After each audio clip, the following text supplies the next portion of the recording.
મોટાભાગના સરકારી વિભાગો વર્ષ દરમિયાન ચોક્કસ સમય પોતાના કાર્યક્ષેત્રમાં બિઝનેસ કરતા ધંધાર્થીઓ પાસેથી ઉઘરાણા કરાવવા નીકળતા હોય છે. એવી એક સામાન્ય છાપ મોટાભાગના નાગરિકો ધરાવે છે.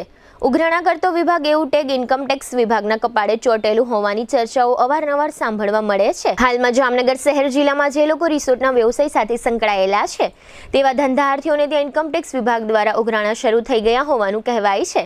ચાર્ટર્ડ એકાઉન્ટન્ટ વ્યવસાયના વર્તુળોમાં એવી ચર્ચા છે કે ઇન્કમટેક્સ વિભાગ દ્વારા રિસોર્ટ ધરાવતા ધંધાર્થીઓને મેન્યુઅલ નોટિસ મોકલવામાં આવી છે અને તમે ગ્રાહકોને કેવું પેકેજ આપો છો, રિસોર્ટમાં શું સુવિધાઓ આપો છો, ગ્રાહકો પાસેથી કઈ લક્ઝરી સુવિધાના કેટલા નાણાં વસૂલો છો વગેરે બાબતોની ઇન્કમટેક્સની નોટિસમાં રિસોર્ટ ધંધાર્થીઓને પ્રશ્નોત્તરી કરવામાં આવી છે.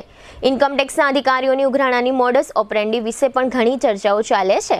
એમ કહેવાય છે કે મેન્યુઅલ નોટિસ મોકલ્યા બાદ અમુક અધિકારીઓ રિસોર્ટના માલિકો પાસેથી ચાર્ટર્ડ એકાઉન્ટન્ટના માધ્યમથી 6 આંકડાની રકમના તોડ કરી રહ્યા હોવાનું સાંભળવા મળી રહ્યું છે.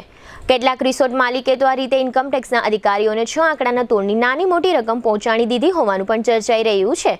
અત્રે ઉલ્લેખનીય છે કે ગત વર્ષે દિવાળી આસપાસ ઇન્કમટેક્સના અધિકારીઓએ આ પ્રકારની મોડસ ઓપરેન્ડી અપનાવીને જામનગરના બ્રાસ ઉદ્યોગમાંથી મોટો દલ્લો ભેગો કરી લીધો એવી ચર્ચાઓ ગત વર્ષે સાંભળવા મળતી હતી. આ વર્ષે રિસોર્ટ માલિકોનો વારો ચડ્યો હોવાનું જાણવા મળે છે. જો કે બિઝનેસનો નિયમ એવો પણ છે કે તમે કશું ખોટું કરતા ન હોવ તો કોઈ અધિકારી તમારી પાસે તોડ કરવાની હિંમત કરી ન શકે.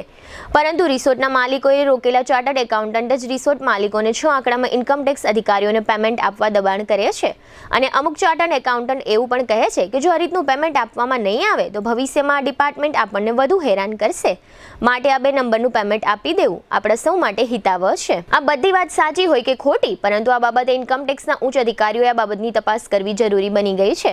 આ બધી બાબત સાવ ખોટી હોય તેવું પણ માની લેવાનું કોઈ કારણ નથી, કારણ કે આગ લાગે ત્યાં ધુમાડો નીકળે જ, એટલે એનો મતલબ એમ થાય કે આગ તો લાગી જ છે, માટે ધુમાડા ઉપર શંકા કરવી વ્યાજબી નથી. રિસોર્ટના માલિકોને આ રીતનું 2 નંબરનું પેમેન્ટ આપવું પરવડે એમ નથી, એટલે રિસોર્ટના માલિકોએ પોતાના ચાર્ટર્ડ એકાઉન્ટન્ટ પાસે આ પેમેન્ટ આપવા માટે પોતાની નારાજગી વ્યક્ત કરી છે.